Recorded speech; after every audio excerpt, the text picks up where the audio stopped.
இன்று அன்றாட தியான வார்த்தையில் பூமியை பற்றி வேதம் என்ன கூறுகிறது என்று பார்ப்போம். இது பகுதி 5.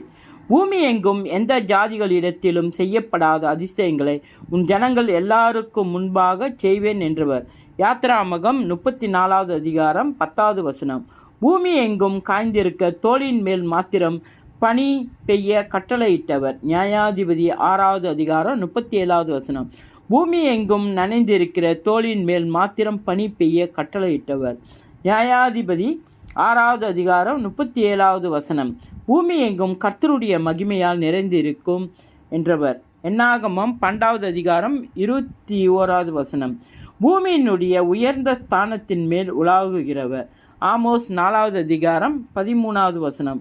பூமியை அசைய பண்ணுகிறவர். எபிரேயர் 12வது அதிகாரம் 20வது வசனம். பூமியை அஸ்திபாரப்படுத்தினவர். ஏசாயா 51வது அதிகாரம் 6வது வசனம். பூமியையும் அதில் உள்ளவைகளையும் சிருஷ்டித்தவர். வெளிப்படுத்தின சுவிசேஷம் 10வது அதிகாரம் 7வது வசனம்.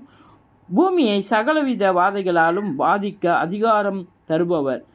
வெளிப்படுத்தின சுவிசேஷம் 11வது அதிகாரம் 6வது வசனம்.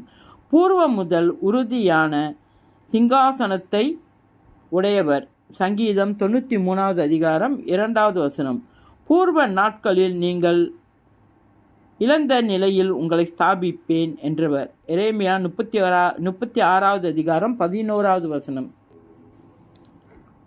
பூர்வ காலங்களில் பங்கு பங்காகவும் வகை வகையாகவும் தீர்க்கதரிசிகள் மூலமாய் பிதாக்களுக்கு திருவுளம் பற்றின தேவன். எபிரேயர் 1வது அதிகாரம் 1வது வசனம். பூர்வ காலத்து ஜனங்களை ஸ்தாபித்தவர். ஏசாயா 44வது அதிகாரம் 7வது வசனம். பூர்வ காலத்தில் நடந்தவைகளை ஆதி முதல் அறிவித்தவர். ஏசாயா 48வது அதிகாரம் 3வது வசனம். இயேசுவின் நாமத்தில். இது பகுதி 5.